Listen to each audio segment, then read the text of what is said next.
Tingnan mo yung ilong, tingnan mo yung muso niya, may pawis Sabi pa na. nga, ginawa, binigyan ng Ama ang lahat ng kapangyarihan sa kanya para sa atin.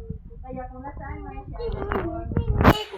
siya sa lahat ng oras. Kung saan man tayo, nandoon din siya sa lahat ng oras. Kaya kung ano man ang ituturo, kailangan sundin natin at tupdin natin sa taos-puso nating pagsusunod sa kanya.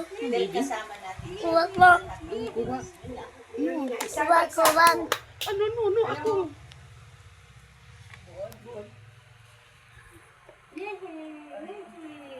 Paypay mo, baby. Paypay mo si baby.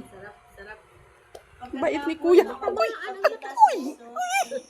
Binigay sa ang kanyang mga tagubilin sa mga lagay. Paypay mo si baby. Umakyat na sila sa piling ng Ama. Ngunit bago siya umakyat, pabalik sa Ama ay ibinigay ni Jesus ang kanyang Mareklamo. dito nga lang nagpaypay, sa pamamagitan ng pagbibinyag at pagsunod sa kanyang mga utos. Sa pamamagitan nito kasama ang mundo, si Jesus hanggang sa wakas ng panahon.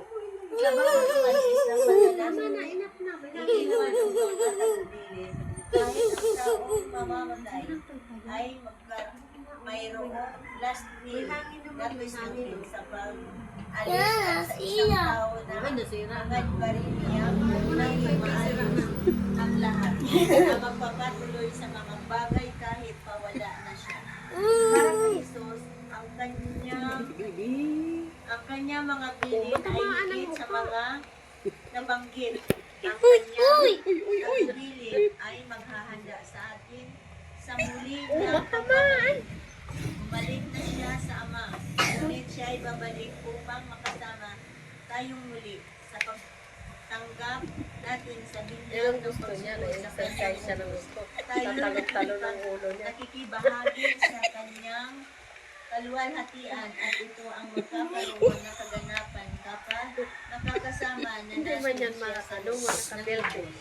Sa pagtanggap natin sa biyaya ng binyag, naway magdaan upang tayo ay ang lahat ng mga bansa at ay maging mga alagad ng Panginoon at magsunod sa ang lahat sa kanyang mga utos.